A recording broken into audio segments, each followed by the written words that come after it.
Hello, welcome to another edition of AM Whiskey Reviews. I am your host, Ben Rosenthal, here with another update about our upcoming episode, our 100th episode, and my attempt to get Steven Seagal to join us.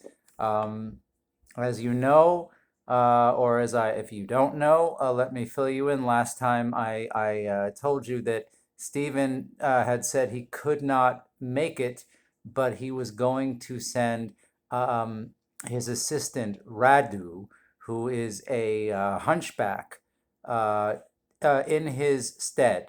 Um, Radu is currently on a livestock plane uh, headed for an airstrip in upstate New York near Plattsburgh, just south of the Canadian border. I am going to have to drive there tomorrow to pick him up. He should not be too difficult to pick out, being a hunchback. It also being a largely empty, sort of uninhabited airstrip that is in disuse. Evidently, this is the one place that this livestock plane can land. It supposedly has something which is called unusable freight, as well as livestock. Now, perhaps they're referring to Radu as the unusable freight, but Mr. Seagal has found use for him over the years. Again, Mr. Seagal does not like to do his own stunts. He doesn't even really seem to like to get up during fight scenes. He really moves as little as possible. If I were going to make if he had a spirit animal at this point, it would be a walrus. He really doesn't move much. He couldn't even move to come to meet me in Iasi as he had promised. And As we all know, I am now betrothed. I am married to a Romanian farm girl. I don't even know her name. Is it like Lizaveta? Is it Raduca? I mean, it's like it's a bunch of bizarre, like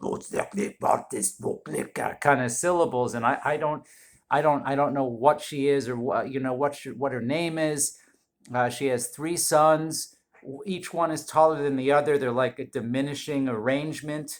And the youngest one, weirdly enough, is by far the tallest, and he's like, I mean, he's almost 7 feet tall. He's like 6'10", and he is my stepson. And I am afraid to go back there because obviously I have abdicated the connubial throne. I have decided I don't want to be her husband. I had nothing to do with getting married to her. I'm hoping that Radu, who speaks Romanian, I would assume he speaks Romanian. He's from Romania. I don't imagine that there's a special language for hunchbacks, although maybe. I mean, there aren't many. There really aren't many. There's people with terrible posture around here, myself included. But I've never really met a hunchback. I just imagine them in a ringing a bell somewhere and screaming for sanctuary. Well, he's going to get his sanctuary in my apartment. He is going to be. I gotta find a place for him. I gotta find a place for him. Of course, there's my friend Wojtek, who has a bench in Father Papayusko Square, but I can't very well ask Radu to share a bench with Wojtek. Wojtek does not like Romanians.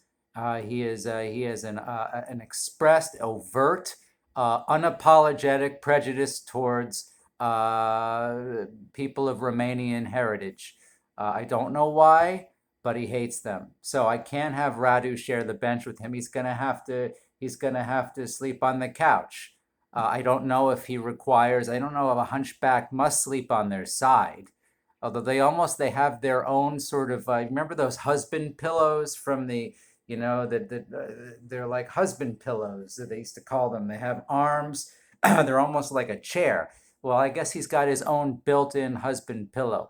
From what I understand, he is he's a huge fan of Mr. Belvedere. Somehow, I'm imagining that Mr. Belvedere reruns probably just got to EASI Romania, because he's a huge fan. I don't know how to get Mr. Belvedere reruns. I really don't know where to get those. But I'm gonna need some help. If anybody in my any of my viewership knows where I can find Mr. Belvedere, aside from maybe a stray YouTube clip here and there, but he's not going to be satisfied with that. Evidently, if he goes too long without Mr. Belvedere, he begins to just vomit.